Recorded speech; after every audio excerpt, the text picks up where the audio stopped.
대통령 체포 저지를 주도했을 뿐 아니라 사병들을 인간 방패로 이용했다는 의혹을 받고 있는 박종준 경호처장.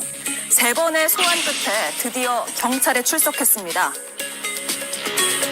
저는 현직 대통령 신분에 걸맞는 수사 절차가 진행되어야 한다고 생각합니다. 우리나라의 국격에 맞게 수사 절차가 진행되었으면 하는 바람입니다. 박 처장은 아이러니하게도 국격을 이야기했습니다. 문제는 이런 인식이 여당 전반에 깔려 있다는 점입니다. 대통령이 과연 죄를 가졌느냐 안 가졌느냐 이거를 밝히는 데 목적이 아니라 그냥 체포하느냐 마느냐에 무슨 목숨을 거는 것 같은 상황입니다. 다른 곳도 아닌 관저에서 수갑을 끌고 수갑을 채워서 끌고 가겠다는 얘기는 이건 국격을 엄청나게 떨어뜨리는 행동이고. 모든 국민이 법 앞에 평등하다는 헌법 11조를 생각하면 전혀 맞지 않는 주장들입니다. 법무부에서도 이렇게 정리를 했습니다. 공수처에서 지금 수사하는 것이 무리한 겁니까? 일단 체포영장이 발부됐기 때문에 그 부분은 적법하다고 보고는 체포영장을 청구하고 발부하는 행태가 무리한 거냐고 묻습니다. 무리했다고 보일 수는 없습니다. 자, 이런 가운데 박종준 경호처장이 출석 직전 사직서를 냈다는 소식이 전해졌습니다. 그리고 조금 전 그 사표가 수리됐습니다. 이게 또 체포영장 집행에 어떤 변수가 될지 분석이 필요해 보입니다. 예, 박종준 경호처장이 사직서를 제출했고 그 사직서가 수리됐다는 소식이 막 들어와 있습니다. 저희 방송 직전에 속보가 전해졌습니다. 최성목 대행이 박종준 경호처장의 사직서를 수리했습니다. 앞서 박종준 경호처장은 사직서를 제출했습니다. 경찰 출석 전에 제출했습니다. 오늘 오전에 경찰 소환이 된 상황인데요. 특수공무집행 방해 혐의 등을 받고 있는데 박 처장은 경찰 출석 전에 사직서를 제출했습니다. 자, 그 외에 여러 속보들이 있는데 그 속보는 잠시 뒤에 전해드리고 이 얘기부터 해보죠. 사직서를 미리 제출하고 경찰에 갔다. 이거 어떤 의미로 봐야 될까요? 저는 항복했다라고 봅니다. 항복이요? 예, 이 박종준 처장이 그동안 위에서 아래에서 여러 가지 의견에 부딪혔을 것이라고 봅니다.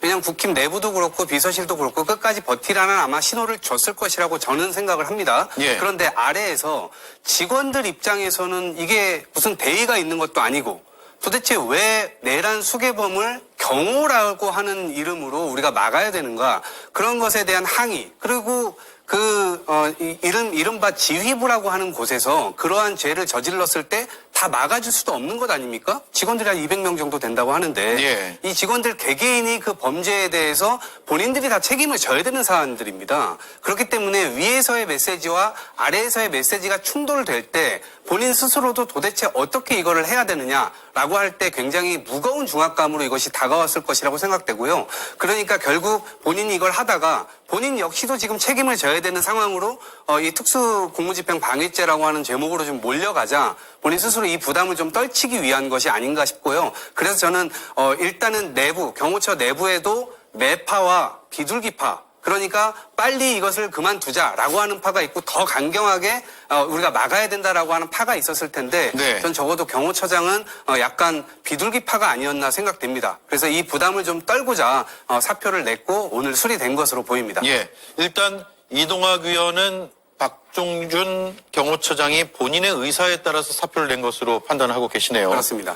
본인 의사가 아니라 누군가가 사표를 내라고 했을 가능성도 지금 배제할 수 없는데 그 부분은 짚어주실 분들은 없습니까? 저는 제가 드는 생각은 지금 박종준 경호처장이 경찰에 출석하면서 한 말을 좀 다시 되새겨 볼 필요가 있습니다. 예. 크게 3가지를 얘기했는데 첫 번째는 흔히 얘기해서 저희가 계속 해왔던 체포영장의 적법성에 대해서 얘기했습니다. 이 부분은 너무 많이 다뤘으니까 넘어가고요. 두 번째 보면 물리적 충돌을 피해야 된다. 그리고 예. 세 번째가 대통령에 맞는 격에 맞는 수사 절차를 해야 된다고 주장을 했었거든요. 그러면 일종의 여기서 저희가 주목해야 될 부분은 저는 물리적 충돌을 피해야 된다는 것 같습니다. 네. 최상목 권한대행 역시 사직서를 수리하면서 물리적 충돌만큼은 피해야 된다는 메시지가 들어가 있었거든요. 이 말은 박종준 경호처장이 공수처에 일종의 신호를 저는 줬다고 생각을 합니다. 최대한 지금처럼 강대강 대결이 아니라 최소한의 약간 협의를 통해서 사전 협의를 통해서 뭔가 조금 진척된 모습을 보여야 되는 게 수사기관과 정부기관의 충돌을 막아야 된다는 그런 메시지를 저는 줬다고 생각을 합니다. 예. 자, 그러면 물리적인 충돌 가능성, 그러니까 본인은 자신의 사직서 제출 사실을 알고 있으면서 얘기한 것이고 우리는 그때는 몰랐잖아요. 본인은 자신은 사직하지만 자신의 권한을 직무를 대행하는 경호처장 체제에서는 더 강하게 나갈 수도 있다. 그래서 물리적 충돌이 일어날 수도 있다라는 것을 넌지시 얘기했다라고도 해석할 수 있는 부분이네요. 그렇다고 보입니다. 일단 박종준 처장이 사표를 낸 거는 제가 보기에는 자신의 퇴로를 좀 찾은 걸로 보여요. 예. 왜냐하면 1차 체포영장 집행 당시보다 앞으로 벌어질 2차 체포영장 집행 때는 특수공무집행 방해를 벗어나기가 어려울 거거든요. 예. 근데 지금 윤석열 씨를 지키는 것은 사실상 명분도 없고 그냥 자신의 그 특수공무집행 방해로 인한 범죄 혐의만 추가가 될 거거든요. 그러다 보니까 박종준 처장 본인 입장에서도 이게 법적으로 자기가 불리하다는 걸 반드시 알 수밖에 없어요. 왜냐하면 박종준 처장 경찰대 2기 출신 엘리트거든요. 지금 뭐 나오면서 말로는 영장의 위법성이라든가 이런 거에 대해서 이야기했지만 법원에서 정식으로 발부한 영장에 대해서 경호처장이 어떻게 위법성을 이야기할 수 있습니까? 네. 이제 그런 부분들에 대해서 자신이 물러날 곳이 없다는 판단을 했다가 오늘 마침 수사 들어오길래 그래 그러면은 내가 가면서 사퇴하고 나는 사표 내고 함으로 인해 가지고 나는 좀 빠져나가자. 내가 순장주가 될 수는 없다. 그래서 지금 현재 경호처의 모습을 좀 대변해 주는 것은 아닌지 예. 그런 모습이 좀 보입니다. 자, 세 분의 말씀을 제가 종합해 볼게요. 일단 본인 스스로 백기투항했다라는 쪽에 의견이 좀 강한 것 같습니다. 왜냐하면 2차 집행 때 경호처장으로 계속 있으면 더 강한 충돌이 불가피할 것으로 보이고 그럴 경우에 범죄 혐의는 더 분명하게 추가될 가능성이 있기 때문이다라는 것이죠. 첫 번째. 그리고 두 번째는 그렇기 때문에 법원의 영장이 발부된 그 법원이 발부한 영장을 물리적으로 막는 행위 자체는 겉으로는 위법하다 혹은 부당하다는 점을 얘기하고 있지만 본인 스스로도 법적 처벌을 피할 수 없다는 것을 알고 있기 때문에 스스로의 퇴로를 열었다라는 게 두 번째. 이 정도의 분석으로 이야기하면 되겠네요. 그리고 물리적 충돌 가능성까지 얘기했기 때문에 향후에 자신의 직무를 대행할 경호처장 체제에서는 더 강한 물리적 충돌 가능성도 있어서 그런 것도 미리 경고 혹은 알렸다라는 측면도 우린 오늘 경찰 출석 장면에서 볼 수가 있다라는 말씀 정도로 정리를 하면 될 것 같습니다. 자, 일단 최 대행은 공수처와 경호처의 대립이 지금 해소될 수가 없다라고 입장을 냈고요. 현행법으로는 그 충돌을 피할 출구를 찾기가 어렵다라는 게 최상목 대행의 입장이었습니다. 두 기관의 갈등 출구를 뚫기가 어렵다라고 판단을 했습니다. 그리고 그 해법으로 여야가 합의를 해서 위헌 소지가 없는 특검법을 마련해달라고 최 대행이 국회에 요청을 했습니다. 특검법 마련으로 공수처와 경호처의 대립이 해소될 것이다. 그러니까 특검법 마련으로 해소될 것이라는 건 수사 주체 그리고 수사의 권한 문제가 해소될 것이다. 이렇게 보면 되겠네요. 네, 대단히 정치적인 이 언어입니다. 예. 그러니까 경호처장은 사실상 대통령의 신체 위해를 가하냐 안 가하냐 이러한 기본적으로 프로토콜이 있는 것이고 그 프로토콜에 의해서 대통령을 경호하는 것인데 사법 질서에 의해서 영장이 발부됐고 그 영장 발부에 대해서 그 누구도 막을 수는 없습니다. 예. 그런데 지금 두 기관이 충돌한다라고 얘기를 하고 있지 않습니까? 대단히 정치적인 언어일 뿐만 아니라 저것은 사법 체계를 정면으로 부정하는 단어죠. 그런데 본인 내심에는 이러한 부분이 잘못됐다라는 걸 깨닫고 있었을 가능성이 전 크다고 보고 그럼에도 불구하고 저 자리에서는 마치 대통령의 말을 그대로 대변하는 듯한 말을 전달한 겁니다. 그런데 저것은 전 격가지라고 보고요. 예. 결국엔 시간 문제다. 그래서 대한민국이라는 나라가 지금 40여 년 동안 수많은 사람들의 눈물과 땀과 목숨, 피와 이렇게 민주주의를 차곡차곡 쌓아왔는데 한순간 이 계엄이라고 하는 것으로 민주주의가 무너지고 독재 국가로 변할 뻔했습니다. 그런데 이제 그것을 제대로 처벌을 하지 못하게 되면 결국 사법도 무너지게 되고 이 나라 자체가 완전히 무너지기 때문에 대통령이 법을 지키지 않는다. 그러면 어느 국민이 그 법을 지키겠습니까? 예. 그러한 차원에서 우리가 이걸 바라보고 법 집행은 누구도 예외 없이 특혜 없이 평등하게 다 적용되어야 된다라고 하는 것을 이번에 완전히 드러내야 된다 이렇게 봅니다. 예. 자, 최상목 대행이 특검 법안을 합의해달라고 강조를 했는데 이 특검은 어제 부결이 됐죠. 결국 폐기가 됐습니다. 그런데 그걸 떠나가지고 일단 여야 합의로 지금 추진하는 움직임이 있긴 있습니다.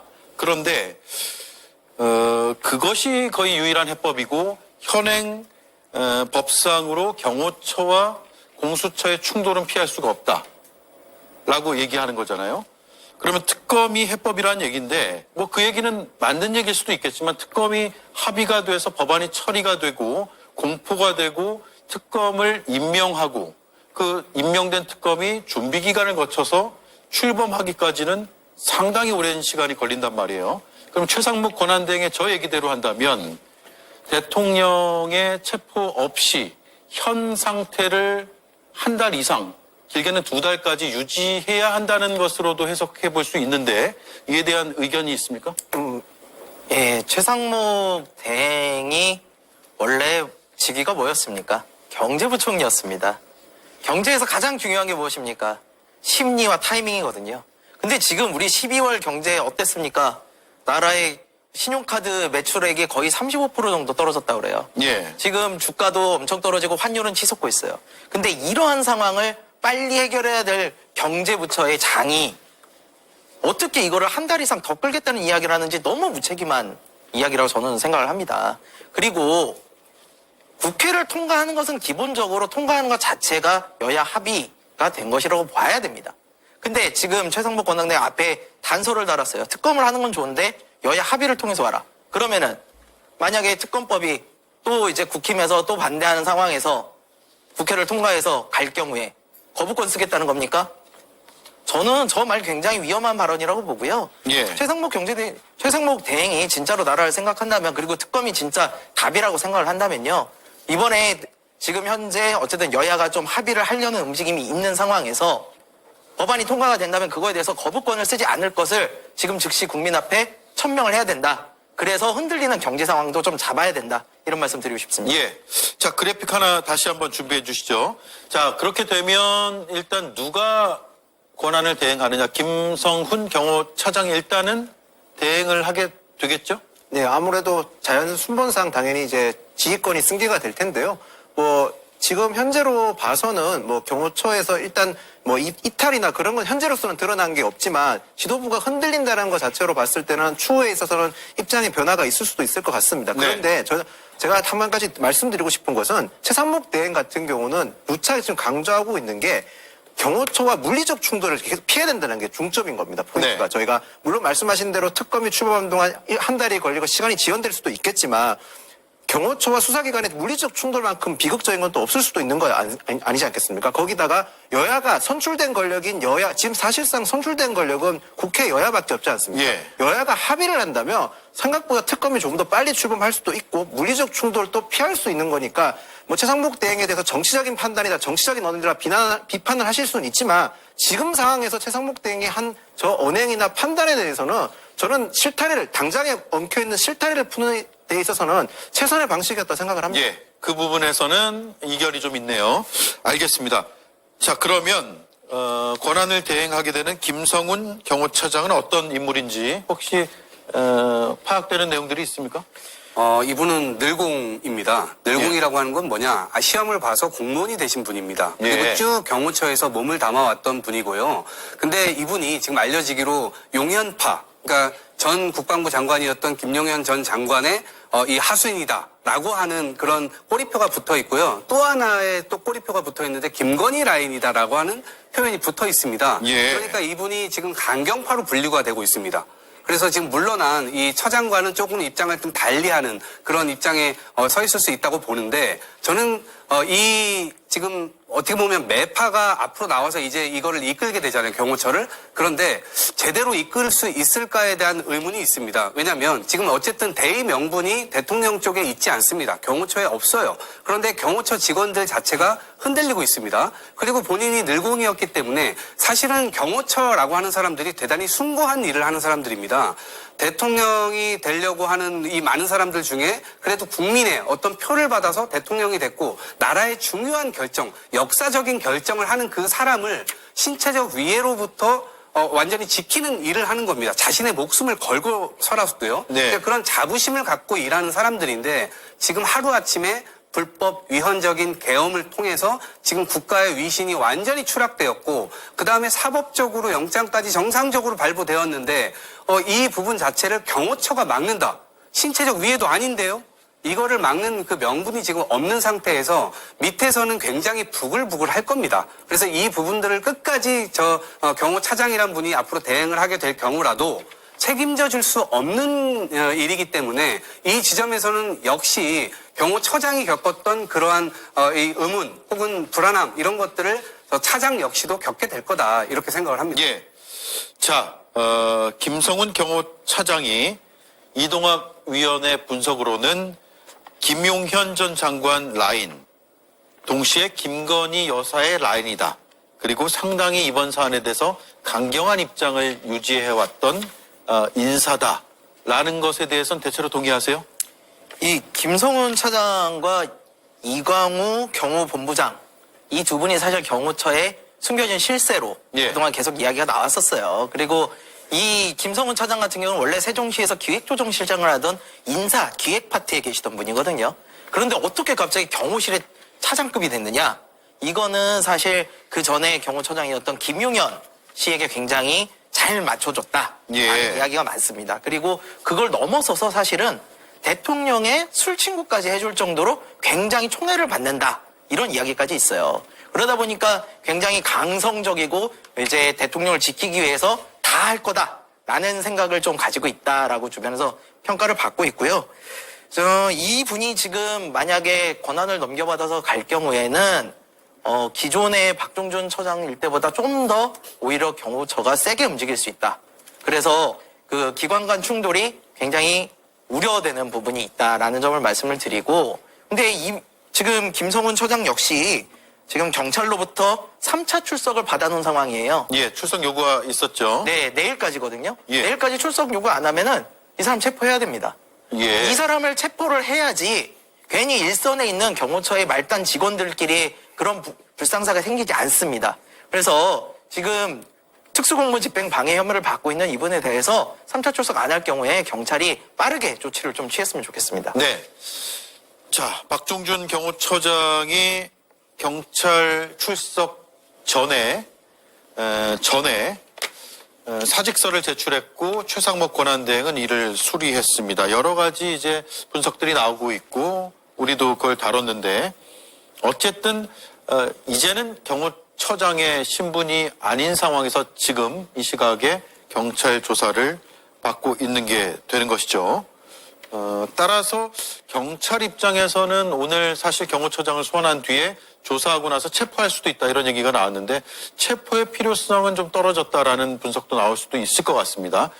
그 얘기는 관저 진입을 좀 용이하기 위한 목적의 체포였다면 그런 것이고 범죄 혐의의 그 무게에 대해서 체포 필요성이 줄어들었다고 말씀드린 건 아니고요. 자, 일단 요 정도 하고 여러 언론 보도를 지금 보면 경호처 직원들이 매우 추워한다, 불안해한다 라는 얘기도 들리고 있고 지난 1차 영장 집행 때와는 완전히 다른 양상들로 경호처 직원들의 심리적 동요가 많다라고 합니다. 한가선 의원님. 네. 지난 1차 집행 때는 굉장히 강해 보였는데 지금 내부에서도 이런 동요가 있고 그렇게 되면 윤 대통령과 경호처 일부 인사들이 점점 고립되는 형국가 아니에요? 네. 지금 상황을 보면 공수처가 완전히 각성을 한 것 같습니다. 지난주에 체포영장 집행 실패에 대한 거센 비판 여론도 있었고 무엇보다도 정말 창피하다라는 의견이 많았거든요. 각성을 한 것 같고요. 어제 국회 본회의에서 긴급 현안 질의할 때의 모습을 봐도, 대답하는 모습을 봐도 확연히 달라졌음을 알 수 있는데요. 국민의힘 측에서 윤석열 체포를 하기 어렵게 하는 좀 압박하는 질문들도 했었는데 네. 전혀 흔들리지 않았습니다.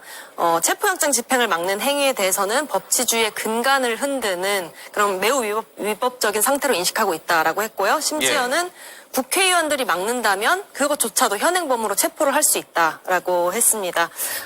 다시는 실패가 없다는 각오로 공개석상에서 의지를 활활 태운 것으로 보여지고요. 한남동 관저에 있는 대통령과 경호처는 점점 고립되어 있기 때문에 돌파구를 찾기는 쉽지 않을 것으로 보입니다. 예.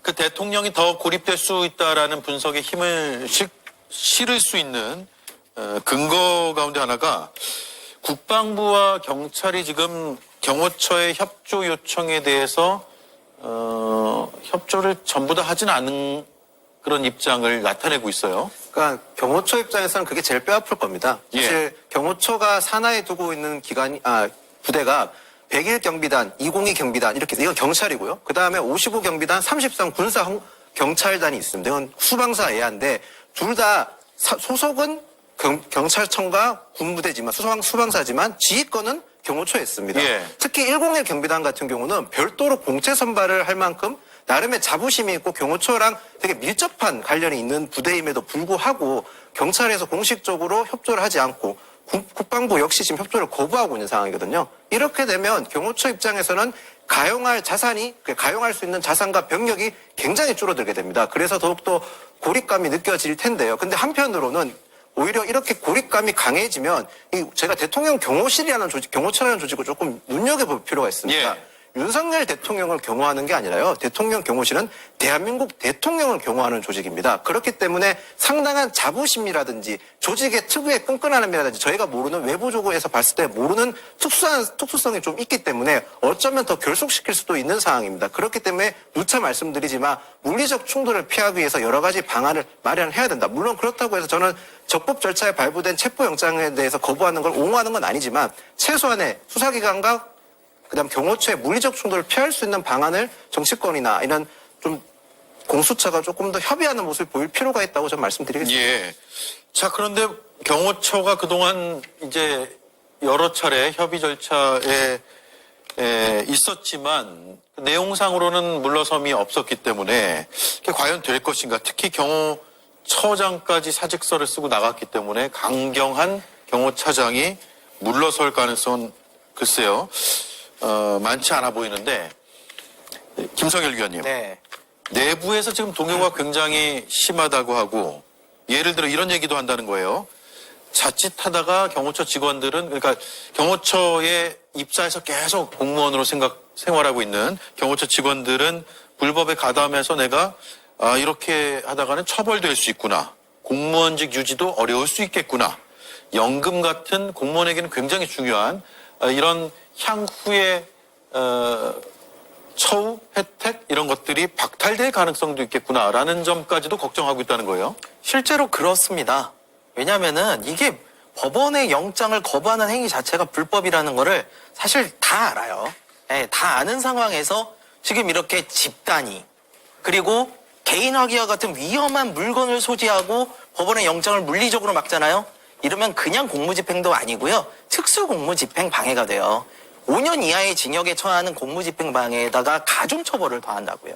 그러니까 이런 법의 엄중함을 아는 사람들입니다. 그러다 보니까 아무리 위에서 명령이 내려와도 야 이거 내가 불법을 저지르면 안 되지 않아? 라는 생각을 안 할 수가 없는 거죠. 실제로요 공무원 행동강령 제4조에 보면요 어떻게 나와 있냐면은 상부로부터 부당한 지시가 내려올 때는요 이에 대해서 거부할 수 있게끔 되어 있어요. 그러니까 사실 항명죄를 걱정할 필요가 없어요.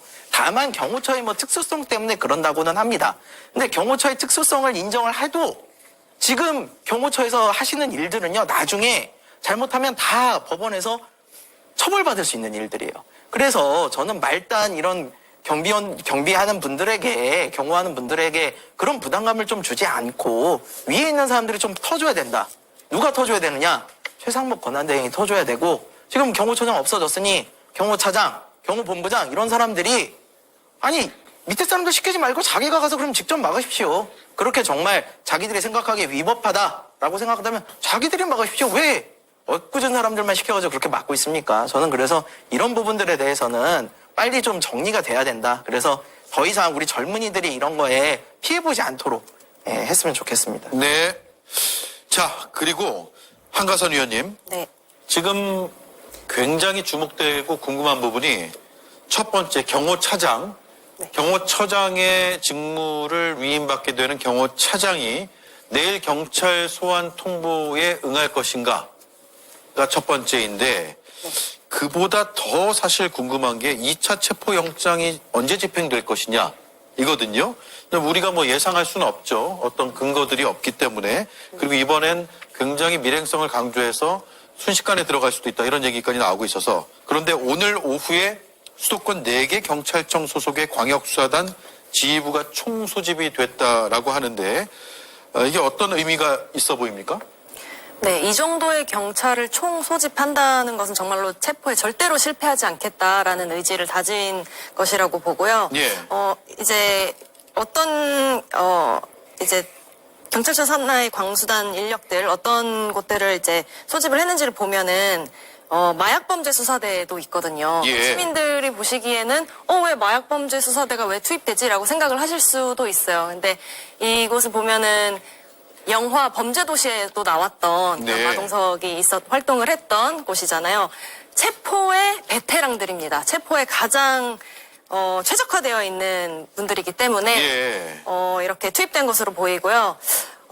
사실 이미 여러 경로를 통해서 경호처의 지도부와 경호처 직원들이 갈등을 하고 있다는 것은 알려져 있잖아요. 그렇기 때문에 핵심은 지도부를 먼저 체포를 하는 것이라고 생각합니다. 지도부를 먼저 체포를 하면 그 다음에 이제 수수는 자연스럽게 이루어질 수 있을 것이라고 생각합니다. 예, 경호처의 수뇌부들을 먼저 체포하고 경호처의 이른바 스크럼을 좀 무너뜨린 뒤에 진입할 수 있다. 네, 이게 추가적으로 조금만 말씀드리면 이미 입건이 됐잖아요. 그러니까 김성훈 경호차장, 이광우 경호본부장, 이진아 경비안전본부장 다 입건이 된 상태입니다. 네. 근데 체포에 응하지 않고 있어요. 그런데 만약에 이들을 체포하러 들어갈 경우에 경호처들이 이들을 막을 아무런 권한이 없습니다. 그렇죠. 본인은 본인 스스로 도피를 하거나 응하거나 둘밖에 없죠. 그렇죠. 경호처 직원들은 대통령을 경호한다는 어떤 그런 일념하에 지금 있는 거거든요. 그런데 경호처 차장, 경호본부장 이 사람들 잡으러 들어갈 때는 이 사람들을 경호할 아무런 의무가 없어요.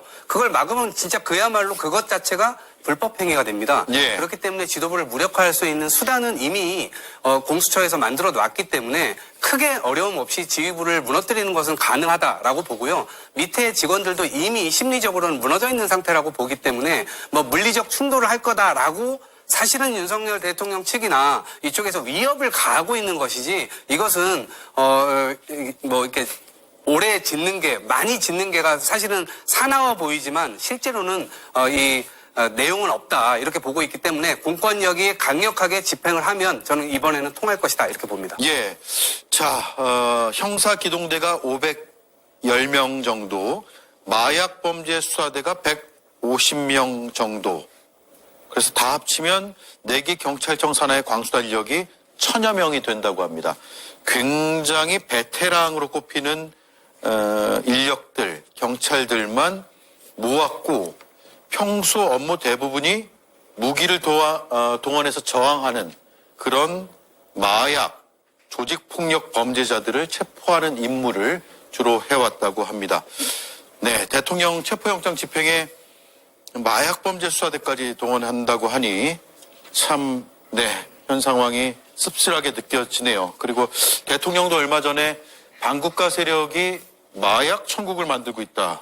마약 소굴을 만들고 있다라고 했는데 아이러니한 상황까지도 벌어졌습니다. 근데 이게 지금 제가 하나 말씀드리고 싶은 거는 지금 경찰이 입장을 보면요. 4개 경찰청 소속 강력수사단 지휘부로 총소집했지 않습니까? 예. 지금 언급하신 부대들은 전부 다 산하 경찰청 직속 부대입니다. 예. 지휘 체계를 일원하겠다는 의미고 이 마약 수사나 형사기동대 같은 경우는요. 저희가 생각하는 그냥 일반적인 형사분들이라고 생각하면 됩니다. 체포를 전문적으로 하는 분들이지 뭐 특별히 마약이라서 그런 건 아니고. 아, 그러니까요. 네. 그리고 한 가지 더 말씀드리고 싶은 거는 이분들이 공수처 같이 아마추어적인 게 아니라 체포에 특화된 분인데 밀행성을 어기고 이런 소식을 전했다는 것과 동시에 대규모 병력을 동원하겠다는 거는 일종의 경호처라든지 대통령 측에 일종의 수사에 응하라 또는 물리적 충돌을 최대한 피하면서 순순하게 체포의 영장에 대해서 응하라는 신호를 줬다고 보시는 것도 저는 한편으로는 타당할 수 있지 않은 분석이라고 생각합니다. 예. 그러네요. 자, 김윤영 의원 짚어주셨으니까 오해 소지가 있는데 마약이라는 걸 짚은 것은 이들이 평소 업무 대부분이 저항하는 피의자를 체포하는데 아주 특화되어 있기 때문에 분야라기보다는 체포에 특화되어 있기 때문에 이번에 투입이 된다라는 점을 제가 다시 한번 말씀을 드리겠습니다. 오해 소지가 없기를 바라겠습니다. 자, 두 번째 이슈로 넘어가죠. 이수진 앵커가 브리핑하겠습니다. 그들의 목소리를 여러분께 전해드리려고 합니다. 백골단은 반공청년단의 예하 조직으로 운영될 것임을 알려드립니다. 김민전 의원이 백골단의 기자회견을 주선해서 파장이 커지고 있습니다. 이 백골단, 8, 90년대 시위 진압에 동원된 악명 높은 사법경찰을 뜻합니다. 김 의원은 뒤늦게 기자회견을 취소한다는 입장을 밝혔지만 오히려 더 큰 비난을 받았습니다. 고작 범죄자 하나 지키겠다고 이런 폭력 조직이 만들어진 것도 충격적인데 국민의힘 김민전 의원이 이들을 국회로 끌어들여서 기자회견까지 했습니다. 김민전 의원이 이런 대업을 이루고 나서 퍽 고단했던지 국회 본회의장 안에서 또 숙면을 취했습니다. 오죽하면 온라인 커뮤니티에서 잠자는 국회 백골공주라는 별명까지 붙였겠습니까? 야6당은 김 의원에 대한 제명을 촉구했는데 정작 당에서는 징계가 필요 없다는 입장을 분명히 했습니다. 백골단의 명칭이나 실체에 대해서 불분명한 상태에서 기자회견을 주선한 것은 적절치 못했다고 생각합니다. 김민전 의원이 본인의 실수를 인정하고 사과를 했기 때문에 징계 사유에 해당하지는 않는다고 보고 있습니다. 하지만 여당 내에서도 정말 해도 너무한다는 비판 목소리가 나오고 있습니다. 네, 해도 너무한다라는 목소리가 나오고 있다. 김영 의원은 어떻게 보세요? 그리고 당내에서 실제로 얼마나 신랄한 비판들이 나오고 있습니까? 저는 요즘 같은 시국에 이렇게 분열이 지금 국민적으로 분열이 많이 됐고 좀 봉합할 수 있는 요지가 없을 거라 생각을 했거든요. 근데 김민전 최고위원회 어제 그 기자회견을 주관함으로써 생각보다 많은 분들이 단일화된 목소리를 내기 시작했다고 봅니다. 네. 심지어 탄핵에 반대하는 집회하시는 분들조차도 김민전 최고위원이 진행한 기자회견에 대해서는 굉장한 비난의 목소리를 높였거든요. 예. 도대체 무엇 때문에 기자회견을 한지 모르겠습니다. 탄핵 반대 집회하시는 분들도 지금 현재 평화 시위를 지금 요즘 시대에 시위를 하시는 어느 집단도 평화를 추구하지 폭력 시위라든지 자경단이라든지 이런 표현을 쓰지 않습니다. 그런데 지금 김민전 최고위원이 한 기자회견에서는 저 백골단을 자경단처럼 쓰겠다는 말도 나왔거든요. 예. 과연 누구를 위한 기자회견이었고 누구를 옹호하게 한 기자회견인지 저 역시 의문스럽고 굉장히 어떠한 비난과 비판을 다 감수해야 될 사안이라고 생각합니다. 예. 반공청년단 어떤 단체입니까? 국힘 주변에는 왜 이렇게 저런 청년들이 이렇게 많이 꼬이는지 모르겠어요. 그러니까 반공이라고 하는 거 제가 초등학교 때나 들어봤을 법한, 그러니까 90년대 초기에나 들어봤을 법한 그러한 용어를 지금 21세기에 저렇게 사용하고 있다는 것 자체가, 그것도 젊은 청년들이라는 사람이 저런 용어를 사용하고 있는 것 자체가 저는 좀 이상하고요. 아니 오히려 보수라고 하는 것은 역사의식이라든가 아니면 법치라든가 이러한 측면에서 그것을 고수하기 위해서 활동을 해야 되는 거 아닙니까? 그런데 지금 정반대의 입장에서 저런 이 활동을 하고 있다는 것 자체가 저는 좀 말이 안 되고요. 권성동 원내대표께서 이거는 아주 부적절하다라고 말은 하지만 사실 또 징계를 안 하고 있잖아요.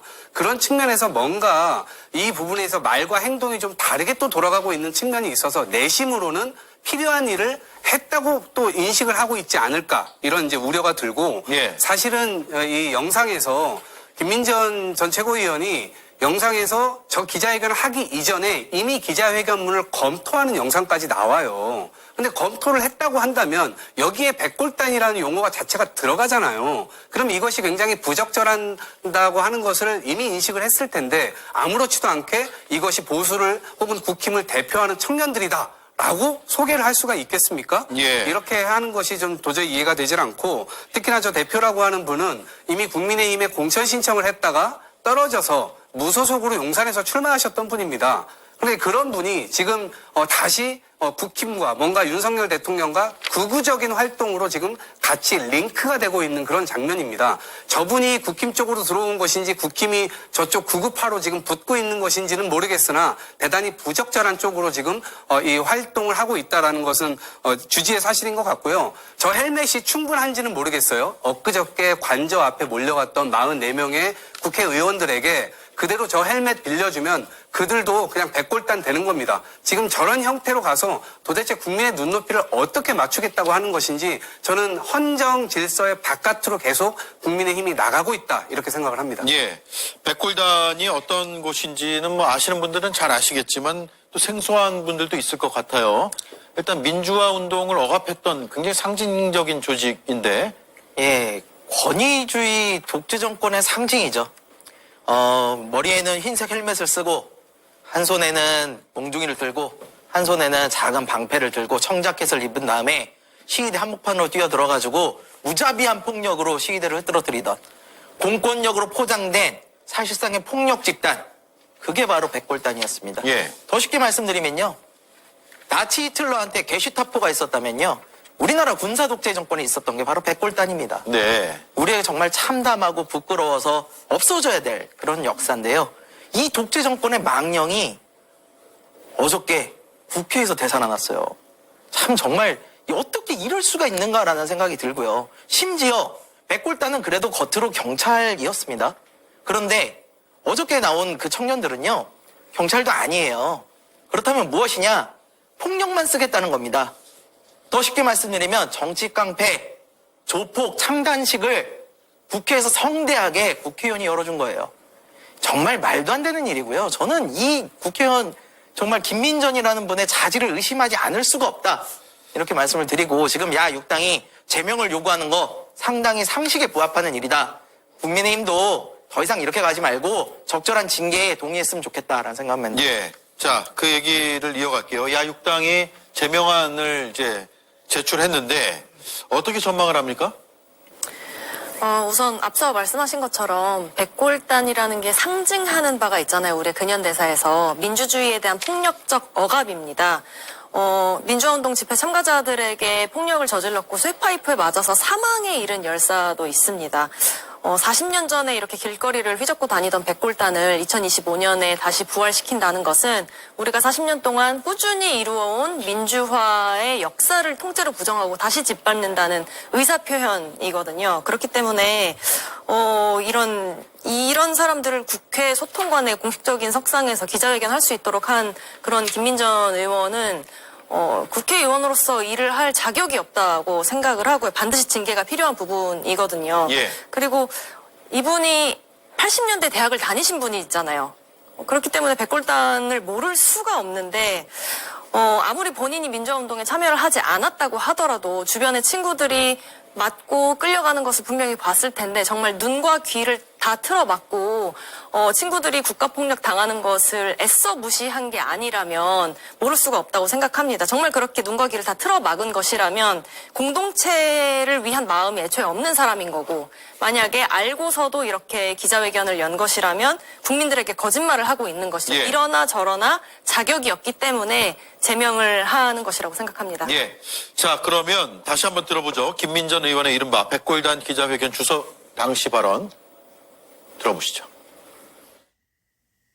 눈보라가 휘날리는 밤에도 밤을 쥐세우면서 한남동에서 시위를 하고 있는지 그들의 목소리를 여러분께 전해드리려고 합니다. 파이버 모자를 쓰고 있어서 약간 위협적으로 보이실지 모르겠습니다만은, 공권력도 위협받는 세상에 일반 청년들의 안전은 어떻게 보장될 수 있겠는가. 아마 여기에서부터 무릎 보호대에서부터 시작해서 모자까지 이렇게 쓰게 된 것으로 생각합니다. 네, 그리고 논란이 된 뒤에 자신의 페이스북에 글을 올려서 해명을 일단 했는데요. 기자회견장에 대한 정확한 정보와 배경을 파악하지 못한 채 휘견을 주선한 것에 대해 송구스럽게 생각한다고 했고요. 자발적으로 참여한 다수 그리고 윤 대통령 지지 청년들의 입장을 적극 수용해 기자회견을 철회하기로 결정했다라고 했습니다. 기자회견을 했는데 철회하는 건 뭐죠? 철회가 안 되잖아요. 일단 했기 때문에. 그러니까 작금의 상황에서 국민의힘의 목소리가 국민들께 지금 신뢰를 받기가 굉장히 어려운 상황이지 않습니까? 그래서 사실 많은 저희 국민의힘 소속분들이 굉장히 힘들어하고 있는 건 사실입니다. 그런데 김민전 전 최고의 저런 발언과 저런 기자회견, 그리고 기자회견을 취소는 저도 처음 들어본 거든요. 예. 저런 게 국민들에게 저희가 더 다가가기 어렵게 만들어서 굉장히 허탈한 감정도 들고 저런 발언에 대해서는 검토하지 않고 기자회견 했다는 걸 스스로 자임하는 꼴인데 검토 안 한 것도 아니지 않습니까? 또 한편으로는. 어떠한 변명으로도 국민께 사과를 받을 수 없는 상황이라 저는 생각을 합니다. 오늘 아까 말씀하셨던 비난, 비판 겸허히 다 받아들여야 된다고 저는 생각을 합니다. 네. 자, 여당 안에서도 거센 비판이 이어지고 있습니다. 김웅전 국민의힘 의원은 망해가는 당을 죽으라는 것이다. 그냥 주무셔라. 라고 했고요. 정광재 국민의힘 대변인은 80년대에 대학 다니신 분이 백골단을 몰랐다니 놀랍다라는 입장을 나타냈습니다. 자, 그런데 이게 끝이 아니에요. 김민전 의원이 해명과 함께 음모론도 내놨는데 한 청년이 보내준 글을 공유한다 라면서 작성자가 누군지 알 수 없는 글을 공개를 했습니다. 백골단이라는 이름부터가 프레임 공작이라면서 민주당에 이용당했다는 주장이거든요. 한번 보시죠. 순진한 청년들을 이용해 자신의 영향력을 과시하는 특정 세력이 존재한다. 민주당 계열에서 오랫동안 활동해온 경력이 있다. 한마디로 프락치 공작이다. 이동학 의원님. 네. 의견 주시죠. 지금 아무 말이나 하고 있는 것 같아요. 국민의 어찌 보면 선택을 받아서 의회에 들어갔는데 저런 말을 막 할 수 있습니까? 그리고 지금 저렇게 어떤 글을 캡처해서 올리면서 저 해명을 했는데 저 해명이 맞지도 않아요. 누가 줬는지도 몰라요. 그 해당 당사자도 모릅니다. 아무 글이나 올려놓고 자기가 마치 피해자인 것처럼 코스프레를 하고 있는, 오히려 거꾸로 지금 프레임을 씌우는 이상한 지금 논리에 가 있거든요. 특히나 그 지목된 당사자, 민주당 당원이 아니냐라고 지목된 당사자는 국민의힘 책임당원이라고 본인이 밝혔습니다. 이런 상황을 계속해서 만드는 것인지 도무지 이해할 수가 없고요. 남 탓이나 이런 것들 계속 일관되게 국민의힘에서든 윤석열이든 계속해서 남 탓, 민주당 탓 해왔는데 그것의 연장선상이라고 볼 수가 있고요. 이러한 사달을 벌였음에도 불구하고 국민의힘에서는 징계 논의, 징계 필요 없다. 이렇게까지 얘기를 하고 있습니다. 그렇기 때문에 지금 이 상황은 도무지 아무도 가해자가 없는데 자기네들끼리 피해자만 있다고 주장하는 꼴입니다. 이런 상황 자체가 말이 안 되고요. 아무리 자유의 나라라고 하지만 비상계엄, 말도 안 되는 불법 위헌적 계엄을 통해 놓고 이렇게 자유의 나라를 사실상 말살시키려고 해놓고 본인도 저렇게 아무 말이나 해도 지금 잡혀가지 않잖아요. 이런 나라를 그동안 얼마나 힘겹게 만들어 왔는데 지금 그 말살시키려고 하는 그 편에 서가지고 저런 기행을 보인다는 것은 전 도저히 말이 안 되고요. 저 백골단이라는 친구들, 저 친구들 역시 어찌 보면 사법의 법 집행을 그대로 방해하겠다는 의지를 국회에서 만천하에 드러낸 것 아니겠습니까? 그럼 저는 국민들의 지지도 받을 수가 없거니와 저는 김민전 의원이 저렇게 무슨 프레임을 걸거나 혹은 제대로 된 사과조차도 하지 않고 있는 것이 어쩌면 정치적으로는 국민의힘 파트에서는 이득을 얻었을 것이라고 생각합니다. 오히려 자신의 어떤 이 위협적인 어떤 정치적 입지를 좀 더 지지층에게 소구하고자 하는 그런 노력의 일환이 아니었는가라는 생각이 들고요. 오히려 이것에 대한 비난이나 이런 것들이 저는 그냥 표면적이고 내부적으로는 마일리지를 쌓았다라고 보는 게 훨씬 더 합당하다 이렇게 봅니다. 국민의힘 지도부는 징계는 없다는 입장이고요. 권성동 국민의힘 원내대표가 징계 사유에 해당하지는 않는다고 보고 있다라고 밝혔습니다. 한가선 의원님. 네.